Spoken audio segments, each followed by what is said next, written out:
ॐ तव कथामृतं तप्तजीवनं कविभिरीडितं कल्मषापहं श्रवणमङ्गलं श्रीमदाततं भुवि गृह्णन्ति ये भूरिदा जनाः। श्री रामकृष्ण वचनामृत परिच्छेद 51 चल रहा है।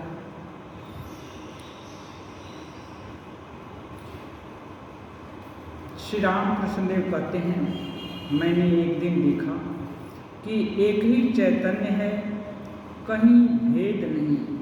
केवल ईश्वर ने दिखाया कि बहुत से मनुष्य और जीव जंतु हैं, उनमें बाबू लोग हैं, अंग्रेज लोग हैं, मुसलमान हैं, मैं स्वयं भी हूँ, मेहतर हैं, कुत्ता है, फिर एक दाढ़ी वाला मुसलमान है, उसके हाथ में एक छोटी थाली है जिसमें भात है।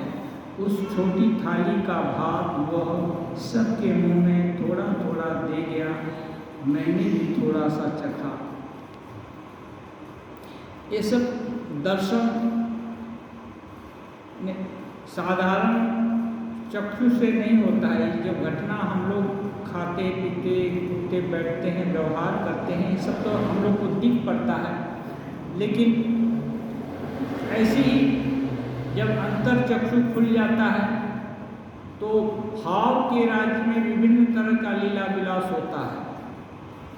ये जो भी अच्छा परफॉर्मेंस देख रहे हैं, इस माने व्यवहार जिसको कहते हैं, जिसके कारण खुशी होती है, अच्छे से बातचीत करना, ये सभी भाव राज्य में भी होती है। लेकिन वहाँ स्थूल देह की गति नहीं, स्थूल मन भी नहीं जाएगा। तो श्री रामकृष्ण देव कभी वो भाव राज्य गलत नहीं है। हम लोग के कल्पना में हो सकता है कि हम कल्पना करें कि वो हो सकता है किसी के मन का भ्रम, लेकिन ऐसे भी देखा गया है जो सूक्ष्म चीज होती है, वो विज्ञान भी बोलता है सूक्ष्म चीज का प्रभाव ज़्यादा होता है। तो चेतना का जो सूक्ष्मतम अंश है, वहीं से तो पूरी ऊर्जा एनर्जी निकलती है। तो वहाँ जो भी बातें होती हैं उसका क्या बोलेंगे, यहाँ कोई मीटिंग हुई और कहीं जाकर उसका परिणाम देखने को मिला पूरे देश में, पूरे इकाई में, ऐसा, तब इसका मतलब उसका प्रभाव समझा जाता है कि नहीं, ये मीटिंग प्रभावशाली है। मीटिंग में एक जजमेंट पास हुआ और सारा देश उसको मान लिया, एक अनाउंसमेंट सब जगह। ऐसे ही उस दर्शन में जो कुछ दिखता है वो केवल दिखता नहीं, उसका रिजल्ट, उसका फुल रिजल्ट भी दिखता है। इसलिए कहते हैं ये चैतन्य एक ही चैतन्य है, कहीं भेद नहीं। माने यूनानिमस, जैसे एक तालाब है, पूरा पानी यहाँ से वहाँ तक एक ही है, उसमें कोई भेद नहीं। ऐसे ही देखिए, पहले ईश्वर ने दिखाया कि वे बहुत से मनुष्य और जीव जंतु हैं। ईश्वर ही बहुत सा मनुष्य हो गए और जीव जंतु हो गए। पहले तो देख रहे हैं कुछ भी नहीं है, केवल चैतन्य है। फिर दिखते हैं कि वही विभिन्न जगह मनुष्य हो गए और जीव जंतु बन गए। उसमें बहुत तरह के लोग हैं, हाँ, बाबू लोग, अंग्रेज लोग, मुसलमान लोग, चाकुन खुद को भी स्वयं देख रहे हैं, मेहतर मुची, कुत्ता, मैंने कुछ तो बता रहे हैं।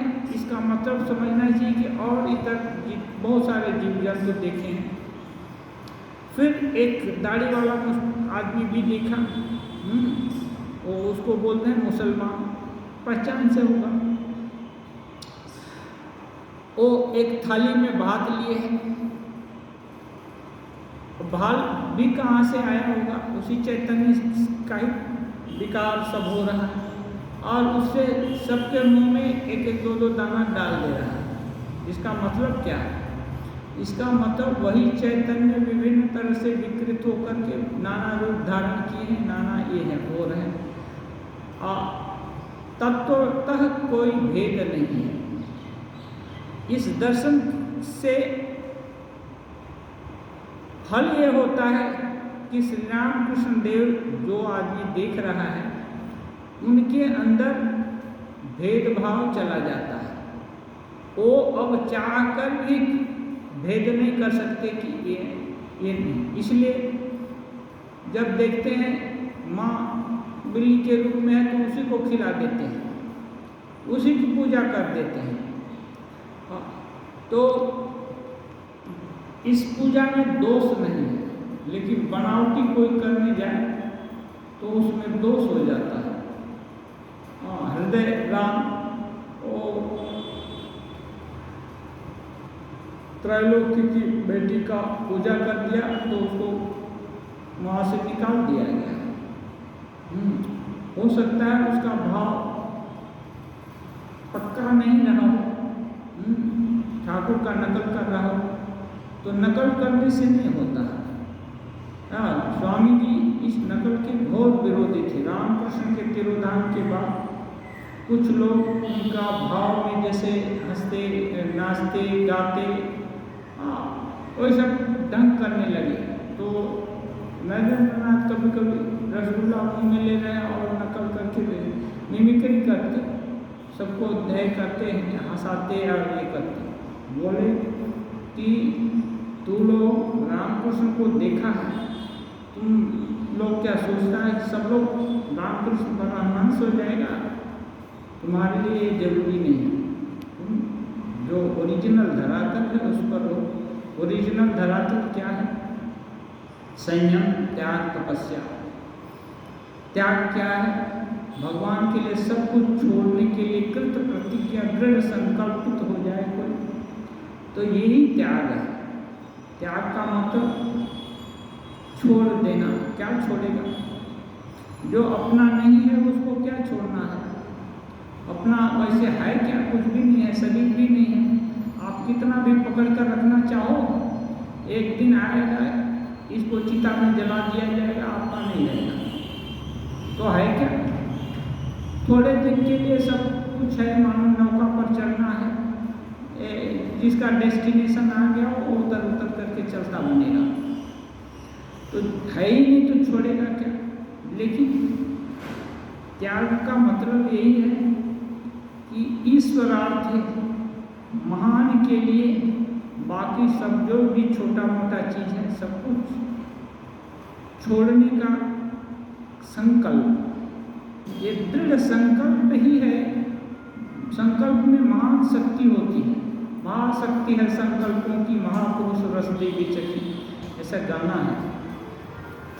संकल्प में बहुत शक्ति है। यदि दृढ़ संकल्प हो गया, वही बाद में धीरे धीरे माने चरित्र को और इसको पर्सनालिटी को चलाता है। तो सुधार कहाँ होना है? सुधार करना है तो पहले इच्छा, अच्छी इच्छा करनी होगी। वही इच्छा जब दृढ़ हो जाएगा तो संकल्प में परिवर्तित हो जाएगा, और संकल्प में परिवर्तित हो गया तो फिर वो संकल्प नचाता रहेगा, वो छोड़ेगा नहीं, वो त्याग करा कर ही रहेगा, अच्छा बना कर ही रहेगा। ऐसा नहीं कि वो संकल्प कर दिया तो संकल्प छोड़ देगा, ऐसा नहीं। भूत पाने से करते हैं ना, जब भूत पकड़ लेता है सच में तो शहर में नहीं छोड़ने वाला है, वो उसका एक क्रियाकलाप दिखाई देगा। स्वामी जी को इतना ये नहीं था, मॉडर्न युग में थे, इतना विश्वास नहीं था। अवश्य ठाकुर जी से सुने थे कि भूत प्रेत इस ब्रह्मांड में सब कुछ हो सकता है, क्योंकि ये ब्रह्म का विकार, ब्रह्म सर्वशक्तिमान, सर्वज्ञ, सर्वांतर्यामी, सर्वसमर्थ है। उनके लिए असमर्थता समर्थता की तरह इसमें भूत प्रेत और जितना भी निकृष्ट और उत्कृष्ट कल्पना कर सकते हैं, सब कुछ ब्रह्म हो सकते हैं, वहाँ का मैनिफेस्टेशन हो सकता है। तो स्वामी जी को नहीं मालूम था, ये था साउथ में कहीं घूम रहे थे, अभी एग्जैक्ट याद नहीं उस जगह का। एक को भूत पाया था, उसको लाल लोहा गर्म करके उसको एक कर रहे हैं, चिमटी से पकड़ करके गर्म लोहा उसके शरीर पर लगा रहे हैं और उसको कुछ नहीं होता है, मानो ठंडा कोई बर्फ का टुकड़ा हो, ऐसे ही उसको कुछ भी तकलीफ नहीं हो रही। तो स्वामी जी को डाउट लगा कि हो सकता है नौटंकी हो रही है, प्रदर्शन कर रहे हैं, ये जो लाल टुकड़ा दिखा रहा है ये हो सकता है सच में गर्म ना हो, ठंडा हो, और ठंडा चीज शरीर को छुएगा तो क्या पता है फर्क पड़े, रंग केवल लाल है। स्वामी जी थोड़ा सा जिज्ञासा बस थोड़ा सा एक उंगली के किनारे से टच किए, आओ करने लगे। फिर जिसको भूत पाया था वो स्वामी जी की महिमा समझ गया। हाँ, जो इतर योनि है उनमें भी सब में each soul potential divine soul कुछ है, उसको समझ में आ गया। वो तो देख रहा है कि ये महापुरुष है। वो प्रार्थना किया हाथ जोड़कर कि आप यदि मेरे सिर पर हाथ रखकर आपका जो गुरु जी मंत्र दिया है वो जाप कर दें तो मेरी मुक्ति हो जाएगी और मैं इसको छोड़कर चला जाऊंगा। तब स्वामी जी क्या करें, रिक्वेस्ट कर रहा है उसका कल्याण होगा। और जो परीक्षा भी कर रहे हैं जो उसके शरीर में जो चीज़ छुलाया जा रहा है उसको कुछ नहीं हो रहा, हम छू दिए तो हमारा ये सब इतनी वेदना हुई। तब स्वामी जी उसके सिर पर हाथ रखकर इष्ट मंत्र का जाप किया और उसका तुरंत परिणाम, जहाँ भगवान है वहाँ छोटी मोटी मैंने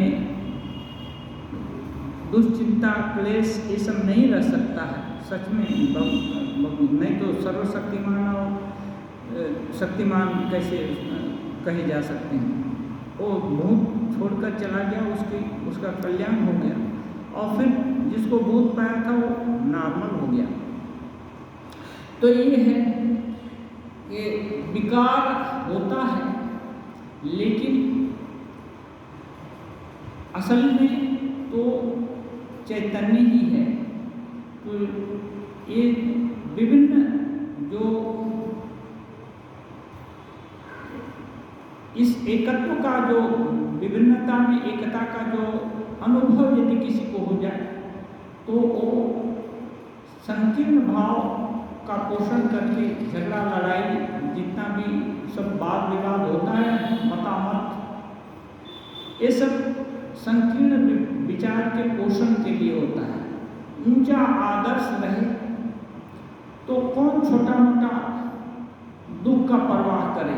छोटा मोटा दुख ऐसे ही आता है चला जाता है। जैसे किसी को अभी आप लोग जानते हैं, किसी को भगवान न करे ऐसा हो, लेकिन ऐसा यदि हुआ है, किसी को पुत्र शोक हुआ है तो दो चार उसको मच्छर काट देगा तो उसको मच्छर का काटने का दर्द होगा, होश रहेगा कि मच्छर काट रहा है, दो चार नहीं हो पाएगा। बड़ा दुख छोटे दुख को हजम कर लेता है। ऐसे ही यदि किसी के सिर में आग लगी हो, दूर में पानी दिख रहा हो तो कांटा कुछ दिखाई देगा उसके पैर के नीचे कि कांटा गलेगा।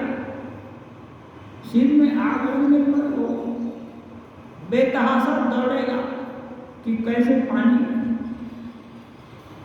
से उसका जलन शांत हो। ऐसे बड़ा जो उद्देश्य होता है उसके लिए छोटा उद्देश्य ऐसे ही खत्म हो जाता है। बड़ी लाइन है, छोटी लाइन को ऐसे समाप्त कर देती है। इसीलिए जीवन में एक ऊंचा आदर्श होना पड़ेगा। भले ही हम लोग आदर्श में उपनीत ना हो, आदर्श तुरंत पा जाएंगे तो वो कौन सा आदर्श है, वो तो ऊंचा होना चाहिए। अब तो सबसे ऊंचा आदर्श तो भगवान को छोड़कर और कुछ नहीं। लेकिन भगवान भले ही दूर की बात हो, लेकिन जो भी मनुष्य का जन्म हुआ है, आगे बढ़ने का हौसला है, थोड़ा भी सचेत है, तो उसको तो आगे बढ़ना ही है ना, कि उसी जहाँ जन्म हुआ वहीं मरेगा, उसी अवस्था में मरेगा, ऐसा तो नहीं है। तो उसको अपने सामने यदि वो आगे बढ़ना चाहता है, महान आदर्श रखना, ऊंचा आदर्श, जिसके लिए प्रयास करने पड़े, जिसके लिए प्रयास नहीं करना पड़े, वो कोई जीवनी शक्ति का द्योतक नहीं है। जीवनी शक्ति वही है जहाँ की हर समय कंटिन्यूअस स्ट्रगल हो, और स्ट्रगल करते करते निराशा न हो। इतना एक्सरसाइज कर लिए कि थकान आ गई, मैंने ओवर एक्सरसाइज हो गया और धड़ाम से गिर गए, हाथ पैर टूट गया और कुछ हो गया, तो उसको एक्सरसाइज नहीं कहते हैं। एक्सरसाइज का मतलब आसन का परिभाषा करते हैं योग सूत्र में, स्थिरम सुखम आसनम, स्थिर सुखम आसनम, माने स्थिर जो है और सुखी है, सुख देने वाला है, उसको आसन कहते हैं। तो आसन है ना, विभिन्न आसन का चेंज, किंतु एक एक आसन ऐसा है जिसको ठीक से करेंगे ना तो पसीना पसीना क्या हड्डी टूटने लगेगी, इतना दर्द भी होगा, हाँ इतना ये भी होगा। यदि उसका धीरे धीरे करके अभ्यास बढ़ाएंगे तो उसका वो खूब अच्छा से कर पाने से ना इतनी प्रफुल्लता होगी कि स्वस्थ रहना इतनी बढ़िया चीज़ है, वो तब समझ में आएगा।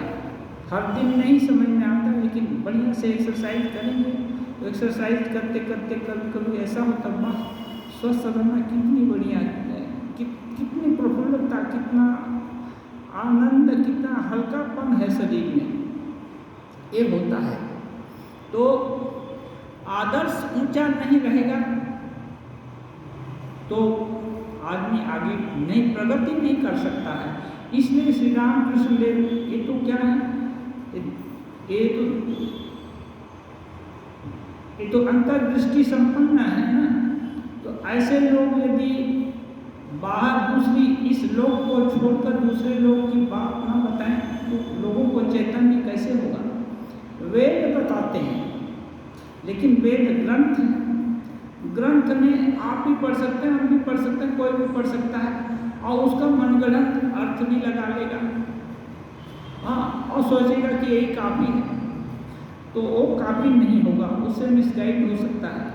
लेकिन ये महापुरुष, अवतार पुरुष, ये लोग सामने से देख रहे हैं, तो इसलिए स्वामी जी बोले हैं कि रामकृष्ण का उपदेश आदि ये सब शास्त्र की आख्या स्वामी जी नहीं दिए हैं, लेकिन जो कुछ भी वेद वेदांत या आगे का जितना भी उपलब्धि है या बाद में जो भी उपलब्धि होगी, सबको रामकृष्ण के उपदेश के आलोक में उसको देखेगा तो वो रामकृष्ण का अनुयायी है। हाँ, माने क्या है आलोक में देखना, क्या मतलब क्या है, जैसे एक सिस्टम बन गया है, किलोग्राम से मिलीग्राम तक, हाँ, तो विभिन्न विभाग कर दिया गया है। अब वजन करना है तो कोई कीमती वस्तु है तो 1-2 मिलीग्राम में भी वजन होता है, और नहीं तो किलोग्राम आ जाता है। अब उससे उसका 10 गुना भी हो गया, 10 किलो, उसके बाद ऐसे कर जाए 1000 किलो, हाँ, उसका 1000 किलो हो गया तो टन नाम दे दिया, और दूसरा हो गया, ऐसे ऐसे करके नाम दे देते हैं। नामकरण किस लिए होता है, सुविधा के लिए होता है। तो ये एक सिस्टम है ना, एक सिस्टम है, इसलिए जो MKS सिस्टम जानता है वो अच्छा, मिलीग्राम का मतलब ये है, उसकी अवधारणा हो जाएगी। ऐसे ही जो रामकृष्ण का जीवन के प्रति जो धारणा है, ईश्वर एक ही है, विभिन्न रूप में विभिन्न लोग, कोई पानी बुलाता है, कोई वाटर करता है, कोई जल करता है, कोई कुछ करता है। ऐसे ही ईश्वर को रुचि भेद और नाम भेद, स्थान काल पात्र भेद के कारण लोग विभिन्न नामों से पुकारते हैं। वो कोई ये जो नाम का डिवीजन, ये कोई एसेंशियल जो ये भेद हो गया, ये नहीं है। एसेंस में वही एक ही तत्व है, विभिन्न लोग विभिन्न तरह का नाम दे रहे हैं, ये है। और दूसरा, श्री रामकृष्ण देव क्या कहें, भगवान की इति नहीं करना। जितना हम समझ लिए बस भगवान उसी घेरे में है, उसको बंगला में गंडी बोलते हैं, उतने ही में घेरे में है, इतने ही समझ। अरे कहते हैं श्री रामकृष्ण 2 छटाक का कोई पात्र है, उसमें एक से कोई दूध या कोई चीज़ धरेगा, नहीं धर सकता। इसलिए आदमी का औकात, बुद्धि, विद्या, शक्ति कितना है, और जितना है उसका भी वैज्ञानिक लोग भी बोलते हैं उसका बहुत थोड़ा अंश हम जान पाए हैं। हाँ, ये कहते हैं जो भांड में है वही ब्रह्मांड में है। तो ब्रह्मांड में जो कुछ भी है व्यक्त है वो सब एक एक जीव के अंदर भी है, लेकिन जीव को कितना मालूम है? जब नहीं मालूम है तो अज्ञानी पड़ा हुआ है। जैसे एक किसी गरीब घर का बेटा, वो हो सकता है 2-3 पुश्त आगे वो बहुत विशाल साम्राज्य रहा हो, उनका जमींदारी रही हो, वो लोग छुपा करके कोई खजाना रख दिए हैं। अब ये तो मेहनत मजदूरी करके गुजर बसर कर रहा है, लेकिन हठात किसी दिन यदि वो देख ले खोदते खाते या जैसे भी, तो अब वो अपने को गरीब समझेगा। तुरंत नॉलेज इज पावर बोलते हैं स्वामी जी। जब जैसे ही देखा वो तुरंत मालूम हो गया। इसलिए जब जान जाएगा तो सही सही जानने से ये होगा। इसलिए जो कुछ भी आध्यात्मिक सत्य है या कोई भी सत्य है, उसको श्री राम कृष्ण के आलोक में यदि देखेंगे, ये मांग काटी बनाते हैं ना, ये एक वजन करने का तरीका, सिस्टम, तो विवाद में नहीं पड़ेंगे। विवाद में पड़ने से क्या होगा? असली जगह से भटक जाएंगे। लड़ते झगड़ते रहो, असली जगह चीज छूट जाएगा, समय बीत गया, अब हटो और तुम्हारा दर्द खत्म। क्योंकि समय कम मिला है ना, अनंत समय नहीं मिला है। आज जब जब मर्जी तब तक हनुमान जी के जैसा अजर अमर गुण निधि सुत हो, ऐसा माता जी सबको आशीर्वाद नहीं दिया है कि अजर अमर गुण निधि सुत हो। हे अजर हो जाओ, अमर हो जाओ और गुणों के निधान हो जाओ, ऐसा आशीर्वाद किसी किसी को ही मिलता है, वो भी हनुमान जी। तो ऐसे सहज में नहीं मिला है। बुद्धिमान में श्रेष्ठ कितना बड़ा बड़ा काम करते हैं, कोई श्रेय नहीं लेते हैं। जो नहीं चाहता वो उसको मिलता है। ये अद्भुत रीति है भगवान की। जो योग्य है और उसको चाहत नहीं होती, लेकिन सुख और लक्ष्मी या जो कुछ भी बने वो उसके पीछे पीछे दौड़ती है। तो ऐसे हैं हनुमान जी। तो ऐसा समय नहीं है हम लोग को, तो समय नहीं है तो डिस्ट्रैक्शन से जितना बच लें, तब तो आध्यात्म चिंतन करेंगे, हाँ, भगवान का अपना चिंतन करेंगे। नहीं तो ये सब में लगे रह जाएंगे, समय खट जाएगा और फिर टिकट बस हो गया, वो गेट बंद करने का समय हो गया, बाहर जाओ, बाहर कर दिए जाएंगे। तो क्या उसी को बोलते हैं उपनिषद में, इह चेत् अवेदी अथ सत्यमस्ति न चेदिहा वेदी मति विनष्टि। माने इसका मतलब इह चेत्, यदि ये जान, ये चेत माने यदि के रूप में है। अवेदी अथ सत्यमस्ति, यदि जान जाओ कि ये ही सत्य है। क्या सत्य है? ब्रह्म सत्य। न चेत यह अवेदी, यदि इसको नहीं जाने कि ये ब्रह्म सत्य है, महती विनष्टि। बस यदि जान गया कि ब्रह्म ही सत्य है और मैं ब्रह्म से एक हूँ, तो कल्याण हो गया। और नहीं जाने तो महान विनाश को प्राप्त हुए। महान विनाश को प्राप्त हुए मतलब क्या? घर द्वार, कपड़ा लगता है, ये सब छूट जाएगा। ये नहीं।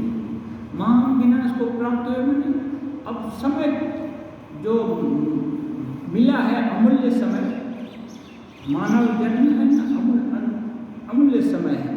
क्योंकि इस जन्म में आदमी ऊपर भी जा सकता है, नीचे भी जा सकता है, जहाँ है वहाँ भी रह सकता है। यहाँ कर्म भूमि है। अब इतर जीवों में यहाँ तक कि देवता लोग भी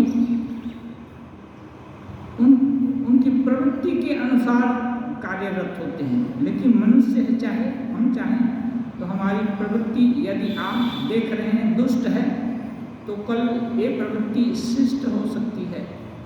आज शिष्ट है तो कल दुष्ट हो सकती है। संघ के प्रभाव से प्रयास के फलस्वरूप बदल जाएगा। दस्यु रत्नाकर ऋषि वाल्मीकि हो सकते हैं और अच्छे लोग भी बुरे हो सकते हैं।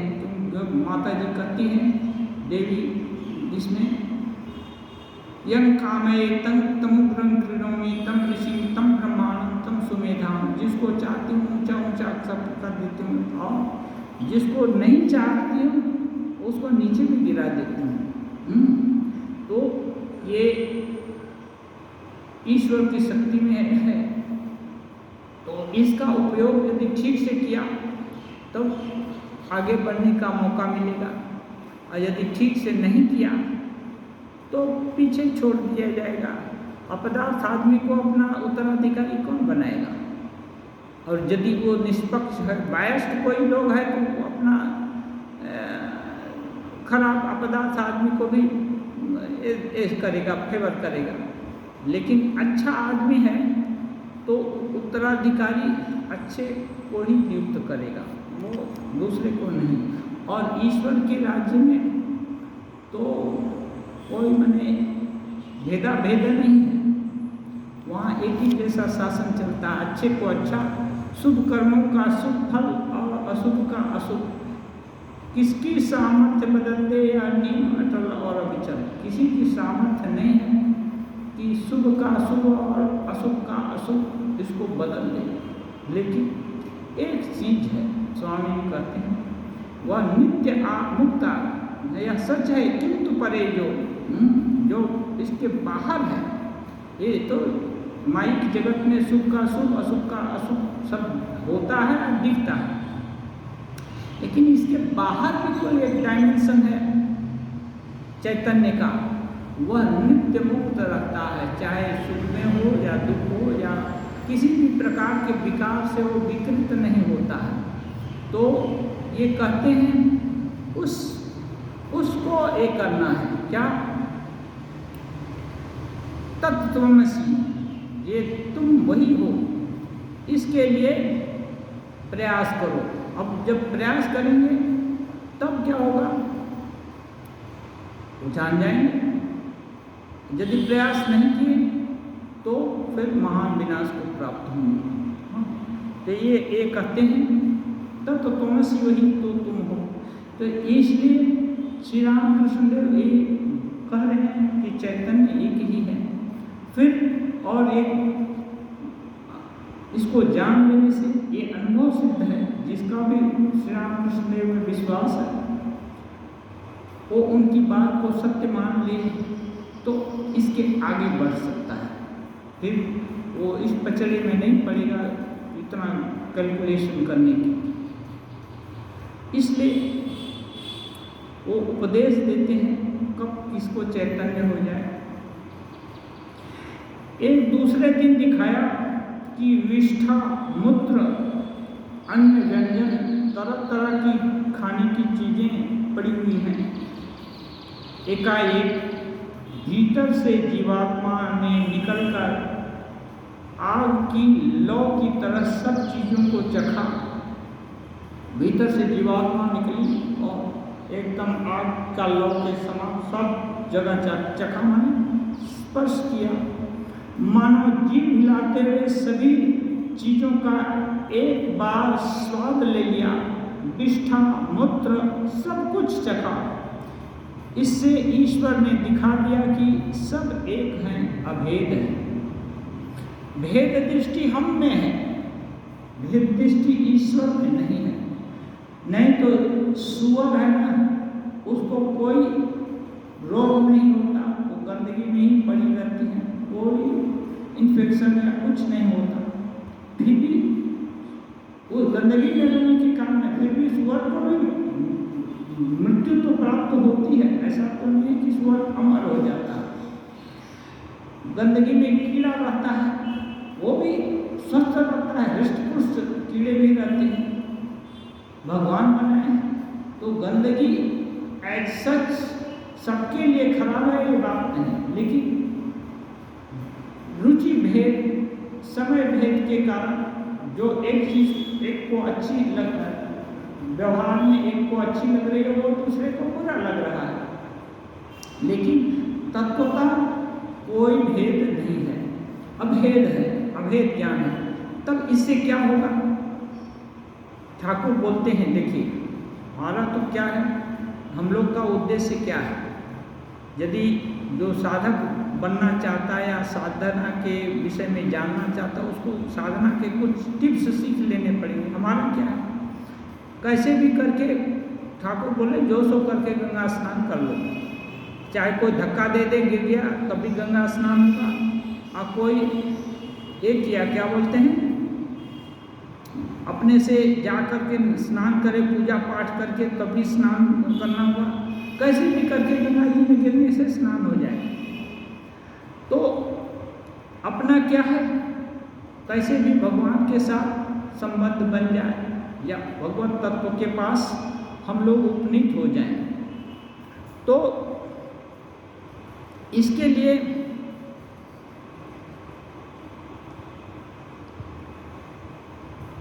जो भी बात दिल में लग जाती है वही अपने काम की हो जाती है। तो ये विष्ठा मूत्र और ये क्या सब जो गंदा चीज है, इसके लिए इसलिए कह रहे हैं साहब कि विष्ठा देखिए खाना ही तो जाकर के बाद में विष्ठा होता है, मूत्र होता है, सब एक समय ये बहुत प्यारा है, दूसरे समय एकदम निकृष्ट हो गया। लज्जा, घृणा, भय, ये बोलते हैं तीनों नहीं होगा, तीनों रहने से भगवान नहीं मिलते। लज्जा किस बात के लिए? अभी लज्जा होती है कि हम भगवान का नाम लेंगे, जैसे तो लोग क्या कहेंगे, वहाँ जाएंगे तो लोग क्या कहेंगे।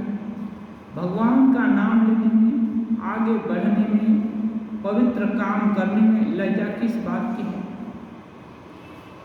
घृणा, घृणा क्या है? जो चीज अच्छी नहीं लगती और उसको हटा भी नहीं सकते, इतनी ताकत भी नहीं है, तो उसके प्रति घृणा का भाव हो जाता है। देख करके एकदम कुछ ऐसा भाव हो जाएगा कि वितृष्णा आ जाएगी, उसको देखना नहीं चाहेगा, या तो एक घृणा का भाव हो जाने से क्या होगा? घृणा दिल के उस अंश को एकदम कुछ देर के लिए तो अभिभूत कर देगी। और भय से बहुत नुकसान होता है, और सबसे बड़ा भय मृत्यु भय है। मान अपमान का भी भय होता है, धन या संपत्ति खो जाने, छूट जाने का भी भय होता है, रोग का भय होता है। हाँ, कितने तरह का भय होता है। तो ये हर भय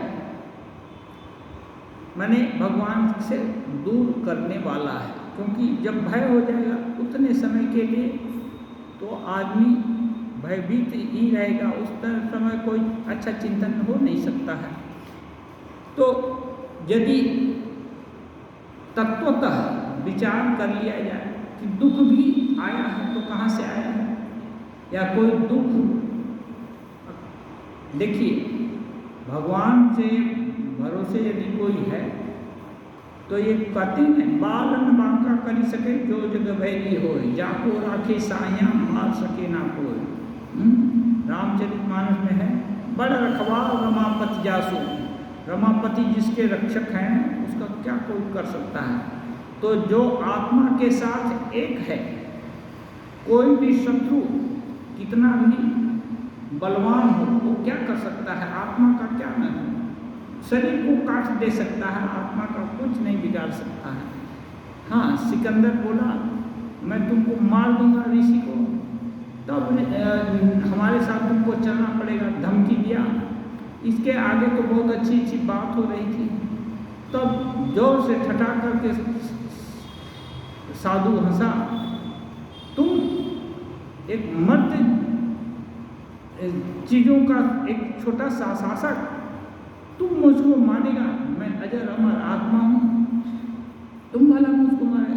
जितना बात हुई उसमें अभी जो तुम बात बोला वो सब मिथ्या बात किया, ये झूठ बोला, तुम मुझको मार सकता है? इसको बोलते हैं आत्मबल। इस बल से बलियान होने से के लिए ये सब प्रयास है कि जितना भी डिस्ट्रैक्शन है, घृणा करने का जरूरत है, ये सब चीज है। मैंने धरी उपेक्षा एक चीज है, जो चीज नहीं चाहिए उसकी उपेक्षा कर देना है, उसको घृणा करना है, उसकी निंदा करते रहना है, ये चीज जरूरत है। निंदा करेंगे तो उसमें समय नष्ट होगा, घृणा करेंगे तो हृदय में अधिकार भयभीत होंगे तो भी मुश्किल है। इसलिए धीरे धीरे करके लज्जा घृणा भय भगवान के रास्ते से में न आए, इसके लिए कोशिश करने के कारण भगवान से जो भी बनाई हुई चीज़ें हैं उन भगवान ही तो बनाए हैं। देखा है ना, यही वही ईश्वर सब कुछ हुए हैं। फिर यदि वही हुए हैं तो उनसे डरने की क्या बात, उनसे घृणा करने की क्या बात, उनसे लज्जा की भी क्या बात है? तो ये धीरे धीरे करके समाप्त हो जाता है। समाप्त हो जाने से तब क्या रह जाएगा? एकत्व की अनुभूति होगी। एकत्व की अनुभूति होने पर तो कोई भेद नहीं रह जाएगा। कहते हैं फिर एक बार दिखाया कि यहाँ के मन गुरु भाव से श्री रामकृष्ण अपने लिए मैं या हम शब्द का प्रयोग साधारण दशा में कदाचित करते थे, माने बहुत कम, मैं नहीं कहते थे या हम नहीं कहते थे। श्री रामकृष्ण देव बोलते थे कि यहाँ क्या माने उनके शरीर जो इसको बोलते हैं देह इंद्रिय ग्राम, शरीर मन देह इंद्रिय ग्राम। इंद्रिय ग्राम में पूरा ये जो बॉडी माइंड कॉम्प्लेक्स जितना है उसको शरीर इंद्रिय ग्राम बोल सकते हैं, माने समूह।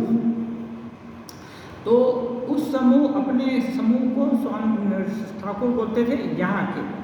हाँ, तो यहाँ के अनेक भक्त हैं। हाँ, एक बार दिखाया कि यहाँ के अनेक भक्त हैं। पार्षद माने अपने से संबंधी अपने जन दिखाया, माने कौन सा ईश्वरीय तत्व दिखाया कि तुम्हें अकेले नहीं है, तुम्हारे बहुत सारे पार्षद हैं। अच्छा, जो ही आरती का शंख और घंटा बज उठता, मैं कोठी की छत पर चढ़कर व्याकुल होकर चिल्लाकर कहता, अरे तुम लोग कौन, कहाँ हो? आओ, तुम्हें देखने के लिए मेरे प्राण छटपटा रहे हैं।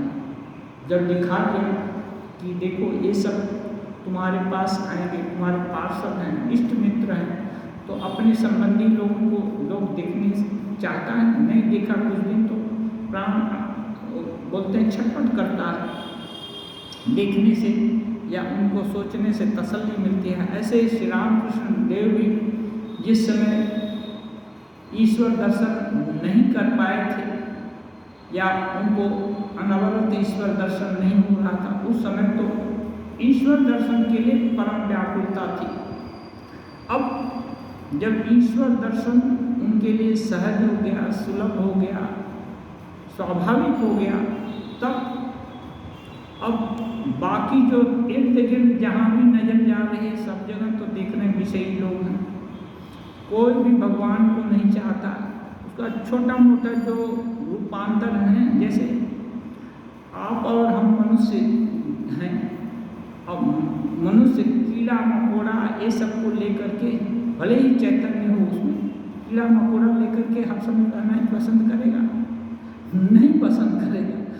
भले ही विवेक से विचार करके मान लें सबके अंदर ये हो, कीड़ा मकोड़ा न काटें तब भी उनके साथ कितना देर रहना चाहेगा। ऐसे ही जो सिद्ध महापुरुष होते हैं, शुद्ध सत्व कंपेनियन थोड़ा चाहते हैं, साथ थोड़ा चाहते हैं, नहीं तो अच्छा नहीं लगता। ठाकुर अभी ऐसे लोगों को चाहते हैं जो उनकी उपलब्धि को सुने, उनके साथ प्रेम से घुल मिलकर बात कर सकते हैं। तो वो नहीं आने से, नहीं दिखाई देने से उनको बहुत वेदना होती थी। वैसी ही वेदना, इस वेदना को स्वामी जी एक जगह अपने स्वामी जी के लाइफ में इतना आकर्षण, इतना प्रेम, स्वामी जी बोलते हैं ये माँ का भी प्रेम उतना नहीं, माँ पिताजी का भी प्रेम वैसा नहीं। वो लोग कुछ एक कंडीशनल है, कंडीशनल माने कंडीशन माने बोलेंगे कि ये है तो वो है। हाँ, माने एक तरह से बेटा यदि धरिए मारे पीटे, आप ऐसे देख लीजिए, मारे पीटे किसी माँ बाप को तो कितना दिन माँ बाप उसको पसंद करेंगे। तो एक कंडीशन हो गया ना, बेटा अच्छा है, बेटी अच्छा है, तो सारा जिंदगी उसके लिए सोचेगा, ये करेगा। नहीं तो कष्ट दे तो बेटा को बेटा समझना भूल जाएगा। ऐसे ही एक कंडीशनल है। लेकिन श्री राम कृष्ण देव को देखें, यहाँ कोई कंडीशन नहीं। जब नरेंद्रनाथ के विषय में लोग उल्टा सीधा जाकर रामकृष्ण देव को बोलने लगे तो नरेंद्रनाथ भी सोचे कि चलो अच्छा हुआ, अब उनके पास नहीं जाना होगा। हाँ, लोग उल्टा सीधा बोल रहे हैं, अब मेरे प्रति जो उनका स्नेह था वो अब वो बाधक नहीं होगा, अब चुपचाप हम इंडिपेंडेंट रह पाएंगे। लेकिन जब भवनाथ के ठाकुर के पास नरेंद्रनाथ का ये करने लगे, निंदा करने लगे, तब गंभीर होकर के ठाकुर उनको डांटे कि आज से यदि ये बोला तो तुम्हारा मुंह नहीं देखूंगा। हाँ, माँ हमको दिखा दिया है कि वो क्या है, चलो। हाँ, उसको चुप कर दिए, डांटे। इस डांट के कारण वो थर्रा गए और कुछ नहीं बोले, क्योंकि ठाकुर जो भी बोलते तो सब लोग जानता, सत्य बोलते हैं, जो बोल दिए वो ही करेंगे। इसलिए भय के कारण वो चुपचाप हो गया। ये बात भी नरेंद्रनाथ के कानों तक गई, जहाँ सब लोग अपमान की हंडी नरेंद्र के ऊपर फोड़ रहा है, जहाँ एक आदमी है जो कि नहीं अडिग खड़ा हुआ है, नहीं उसका कभी कुछ गड़बड़ नहीं हो सकता है एकदम। और ये विश्वास श्री राम कृष्ण का ऐसे नहीं है, वो तो भूत भविष्य वर्तमान जान करके विश्वास हुआ है, तत्व जान करके विश्वास है। इसलिए वो तत्व के कारण प्रेम करते हैं। इसलिए यदि कोई तत्व के कारण किसी को प्रेम करे, वो प्रेम कभी टूट नहीं सकता, वो अटूट प्रेम होगा। इसलिए बोलते हैं ये जो छोटा मोटा हम लोग जो आपस में स्नेह करते हैं, प्रेम करते हैं, ये सब ये बोलते हैं उसी की छोटी मात्रा के कारण करते हैं। इसलिए बोलते हैं नौवा अरे मैत्रेयी पत्नी पत्यु कामाय प्रिय होती, पत्नी पत्नी के कारण प्रिय नहीं होती है। आत्मस्तु वही कामाय, आत्मा है, इसके कारण ये होता है। पुत्र पुत्र के कारण प्रिय नहीं होता है, पति पति के कारण प्रिय नहीं होता है, धन धन के कारण प्रिय नहीं होता है। आत्मस्तु वही कामाय सर्वम प्रिय होती, आत्मा सबके पीछे है बैकग्राउंड में, इसीलिए सभी अच्छा लगता है, अच्छे लगते हैं। तो ये तब फिर गड़बड़ी कहाँ होती है? श्री राम कृष्ण जो नरेंद्र को देखते हैं आत्मा के कारण, वो एकदम प्रत्यक्ष है, दिल और दिमाग दोनों एक साथ काम करता है और हम लोग भी उसी के आकर्षण से एक दूसरे को स्नेह करते हैं। लेकिन ये इसके भीतर बीच में बहुत सारा मोह माया का पर्दा लगा हुआ है। इसका थोड़ा सा अंश अटैच है, बाकी सब ये माया के कारण है ना, अवरोध है। जैसे धूल माटी लग गया है ना, तो चुंबकीय आकर्षण कम हो जाता है। ऐसे ही मानो वो गंदगी लगने के कारण समझ नहीं आता, तब क्या होगा? समझने के लिए वही उसको बोलते हैं स्वाध्याय और ईश्वर प्रणिधान और साधना के द्वारा धीरे धीरे इस बुद्धि का परिमार्जन हो जाएगा, तब उसको बोलते हैं वेदोज्ज्वला बुद्धि। यानी अच्छी जो क्या बोलते हैं परिमार्जित बुद्धि हो जाएगी, शुद्ध बुद्धि हो जाएगी। उस बुद्धि में यदि किसी के प्रति आकर्षण होता है तो वो अवश्य आत्मा के आकर्षण के कारण होता है, न कि माया के कारण हो सकता है। और ऐसे शुद्ध बुद्धिवान को का माँ बेताल में पैर नहीं पड़ता है। माने जो कुछ भी कहेगा वो सही ही होगा और सटीक होगा, उसमें कोई गड़बड़ी होने का चांस नहीं है। इसलिए श्री रामकृष्ण देव उनको बुलाते हैं कि ऐसे लोगों को देखेंगे, शुद्ध सत्व लोगों को, क्योंकि बाकी है ना धूल माटी से भरती हैं, उनको झाड़ना पोंछना पूरे को बड़ा उनके लिए कष्टकर है। एक बार में नहीं होगा।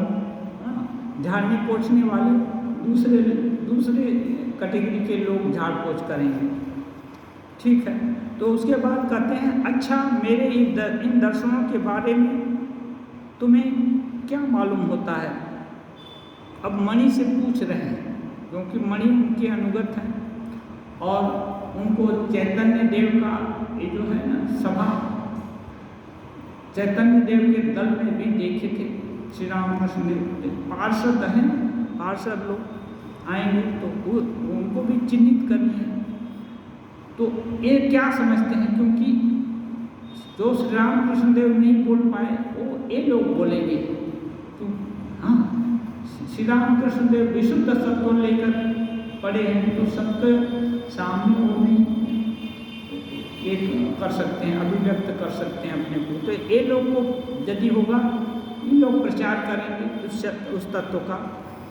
तो मणि से पूछ रहे हैं कि इसके विषय में तुम क्या सोचते हैं? मणि कह रहे हैं आप ईश्वर के विलास स्थान हैं, माने आपका जो देह मन इंद्रिय ग्राम है, इसमें ईश्वर विलास कर रहे हैं।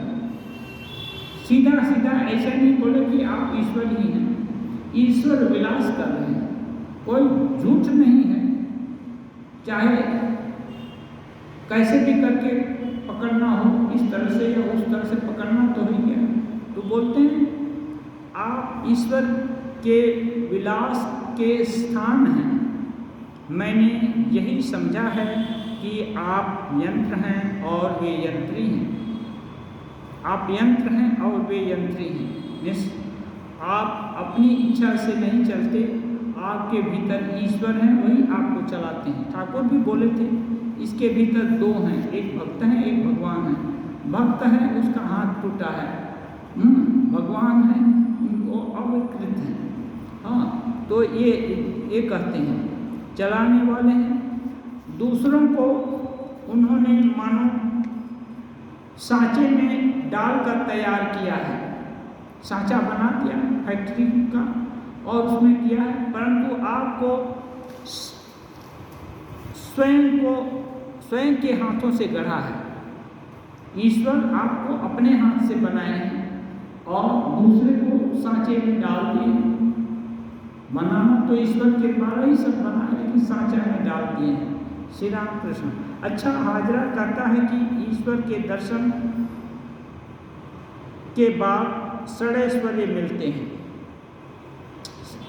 ऐश्वर्य क्या है? फल से जो वृक्ष की गिनती की जाती है ना, फल अच्छा है तो वृक्ष अच्छा है, तो उपलब्धि हुई है, इसका क्या सबूत है? इसका सबूत है कि उसको ऐश्वर्य प्राप्त हुआ है। तो ये छोटे बुद्धि का लक्षण है कि ऐश्वर्य देखकर है। जो उच्च साधक है वहाँ ऐश्वर्य से गिनती नहीं होती है। तो अभी तो मणि कहते हैं जो शुद्धा भक्ति करते हैं, जो शुद्धा भक्ति चाहते हैं, वे ईश्वर के ऐश्वर्य की इच्छा नहीं करते। श्री रामकृष्ण देव कितना बार बोले हैं, जो शुद्धा भक्ति चाहते हैं वे ईश्वर के ऐश्वर्य की चिंता नहीं करते, ऐश्वर्य चाहते नहीं। तो ये सब बातें जो श्री रामकृष्ण देव कहना चाहते हैं, वो देखते हैं कि मणि या उनके भक्त लोग वो समझ पाए कि नहीं। इसलिए कभी कभी फीडबैक लेते हैं, पूछते हैं कि अच्छा क्या समझे, तो यदि ये बता देते हैं और भीतर में सही से घुस जाता है, कभी कभी श्री रामकृष्ण देव उसको करेक्ट कर देते हैं, नहीं ऐसा नहीं बोला, ऐसा बोला है, हाँ, तो वो संशोधित अपने को कर लेंगे। ठीक है, तो ये क्या है? ये तो भव रोग वैद्य हैं, पूरा हर तरह का बीमारी दूर करना जानते हैं। इसलिए कुछ ऐसा आधार बनाकर जा रहे हैं इनके जो भी पार्षद हैं, जो कि इनकी जो परंपरा है उसको आगे बढ़ाते रहेंगे। आज अब समय नहीं है, इसलिए आज इतना तक है। ओम निरंजन नित्यमनंत रूपम भक्तामपम पाठ विग्रहम वै ईशावतारं परमेशमेद्यं तं रामकृष्णं शिरसा नमामि।